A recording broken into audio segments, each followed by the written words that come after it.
Man, say, so I had made a video on here not too long ago just showing my excitement for leaving America, just escaping the 9 to 5 rat race shit. And I'm like, bro, like, I'm just excited, you know what I'm saying? I'm just happy that I was able to get up out of that. Like, it feels so much better being in Thailand, just living here. And people still found a way to hate, like, you mad because I don't want to pay $2,000 for a one bed. I don't know why no one's talking about this, but there is a mass exodus of US citizens from the United States. Look, I'm a real estate agent in Costa Rica. I help foreigners move abroad, move to Costa Rica, and make a life here. I've been getting a ton of stories from clients who are absolutely spent. I'm working with a psychiatrist who helps teenagers. And when I asked her why she wants to move to Costa Rica, she said, it's because I have lost all hope. My patients have lost hope. And what's worse is I have lost hope too. And how can I possibly be of service to someone else if I don't believe it's not going to get any better? So what she's doing is saving herself, packing up her bags, and moving abroad. This is where we are. I have realized I was made for a soft life. Colombia update. I have officially been here for almost 2 weeks now. Number one is just my quality of life. Oh my God, guys. I'm spending so much less money just on day-to-day things. Maybe the most I pay for Uber is $5 or $6. Maybe if it's surging, $8. Can go to the grocery store here and spend 30 bucks and it will last me for the entire week.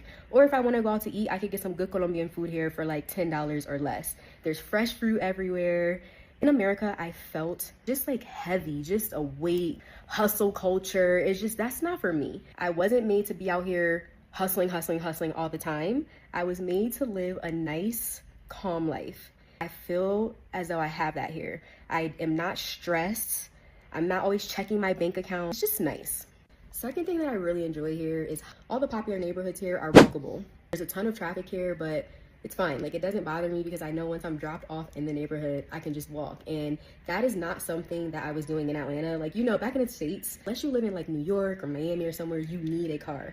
I love not having my car here. I love not having that expense. And also, guys, I love that I have to speak Spanish here. Y mi español es muy bien, pero necesito practicar y puedo cuando aquí. People work with you, you know what I'm saying? Even when I get in the Uber, they'll have small talk with me. Everyone is just so friendly here, which I really appreciate. It's only been 2 weeks, honeymoon phase. I've really just been taking it slow, but my feeling so far is just, I feel lighter. If I could describe it anyway, I just feel lighter. One of the things I have come to realize about living in Portugal for almost 3 months, it feels like a breakup from America. Let me explain. If you've ever been in a really unhealthy, toxic relationship, you don't really realize it until you leave that relationship and you get with someone else who just lights you up. They bring you so much joy. You feel lighter. You're happier. You're not so stressed. And you look back at that last relationship and you're just like, wow, I deserve so much more than that. That's how it feels being away from the US. Sure, no country is perfect. They all have their problems. There's literally a strike almost every day here in Portugal. But what I can say, the people are kind. I can send my daughter to school safely. My mental health is better than it's ever been in my entire life. I'm eating fresh food. I'm getting outside in nature. I'm not in a rush. I have community around me. I have access to good health care. I get to spend time with my family. Leave the US. That's what I'm gonna leave with. We just booked our first housekeeper who's gonna come here once a week and clean. We have a laundry service that comes to do our laundry. I have a nanny for my kids. We spend like $2 to $4 on meals. I mean, the Grabs, which is like Thailand's Uber, they're like $4 per ride. Life is so much better on this side. Just trust me, life is so much better on this side. Start planning to move to Thailand. Start looking at the visas. You got your digital nomad visa. You got your soft powers visa, which is like Muay Thai, learning how to cook Thai food. And then you have what I'm doing, which is the educational visa, where all you have to do is learn Thai for a year. And you can stay in Thailand. Just do it. Just do it. And follow me so I can give you more how-tos and tips on how we did it. Here are 3 reasons why it's time for you to leave the United States and live abroad. I have been living abroad in Medellin, Colombia now since April, and honestly, it's the best decision that I ever made. So, number one, the cost of living here is like a third of what it costs to live in the United States. Specifically, I was living in Atlanta and paying damn near $1,700-$1,800 just for my rent, not including light bill, internet bill, and all the other little small little fees, trash, water. Like, come on, for a one bedroom in Medellin, Colombia, you can find something comparable for a third of the price.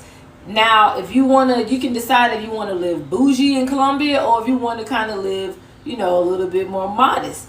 I'm kind of like in the middle of where I want to live. Like, my rent is way cheaper than what I had in Atlanta, but my apartment here is a lot more luxurious, I guess you could say, as in Colombian standards.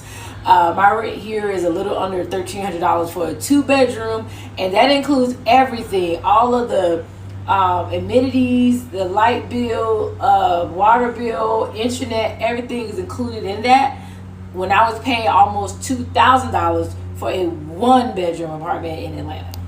Now, you can find something a lot cheaper here. Like, I got some friends who pay less than $1,000. Some even pay $500. You can even rent a room, but I'd rather live by myself. Also here, the food is a lot fresher here. Now, let me tell you right now, Colombia is not the place to be a foodie. For some reason, I'm just not really digging the Colombian food. I love Colombian food, but it's just not a place you come to really check out the food. However, the food here is so fresh, and they have so many local little flea market type situations where you can go and get hella fruits and vegetables for so cheap. Once a week or every other week, I'll go to the little shop, the little markets here, and get fruits and vegetables, and I'm paying less than $20 for 2. So what's going on, everybody? I trust that you're doing well today, and you are welcome to the channel. I hope that everything is going on well with you, and thank you so much for always supporting me. So on this particular video, today's video rather, we are going to be seeing how these particular individuals are finding it out there, especially after they have decided to move out of the USA. Some of them are saying that the economical factors are becoming very strenuous. The economy is really, really bad, and they can even barely afford a meal. If you afford to eat maybe 3 times a day, that means that you're really doing well. And also the paycheck is really bad, and so they are trying to find other avenues of either living or maybe just getting out of the USA, and they're giving out their experiences since they moved from various parts of the world. Yes, so ladies and gentlemen, you have noticed that this has been the movement, especially since the beginning of this year. Most of the people are coming in and saying, you can find your roots back home, and also a lot of them got the overall view of what the world is made of, what Africa is made of. You remember when the iShowSpeed tour in Africa happened, and he visited a lot of countries, and he was just sharing his normal life, how it goes, and the culture that the people in other countries are practicing. He was showcasing the food, basically the whole heritage of the country, and most people found it to be very sophisticated, very sweet, that they actually said that they're going to try. And right now, let me take you back. So we are having a mass exodus. People are leaving the United States of America. They are finding avenues out of America, and the feedback is actually great. They're giving feedback to people that, just leave and come stay in this particular country, because they're looking into the paycheck, what they used to spend while they were in the USA, and what they can actually spend in those other countries. There's a creator here who is actually saying that since he moved to Thailand, everything is good, everything is just going on well. The food is really organic, and they don't have a lot of modified foods as the way he used to experience rather in the USA. So ladies and gentlemen, I want to know on the comment section, like, what will really make you maybe to leave the USA, and what is the experience? And maybe if somebody else is considering maybe coming to the US, or would you really advise them to come to the US regarding the state of the nation and economy and everything that just matters for a normal person to, you know, live well and do their own stuff? Yeah. So another creator here also said that in the USA he couldn't afford like a very big house. Normally you get like a very small house and the space is squeezed, but now where he stays, he has like a very big bungalow, you know, with a lot of space, and even the money that he paid to acquire that property wasn't that huge. Like with that particular property in America, it would cost you a dime. It was gonna cost you like a lot of cash, a lot of money for you to be able to sustain yourself. So yes, a lot of people are moving, and would you consider moving as well? And if you are considering to move out of the USA, what are some of the countries that you would advise somebody to actually look into? And yes, ladies and gentlemen, you know how we do. My name is Yvonne, if you're new here, and thank you so much for supporting me always. That is the only way I can be able to bring you this particular type of content. And yes, if you've not subscribed, please subscribe, and you know how we do. Until next time.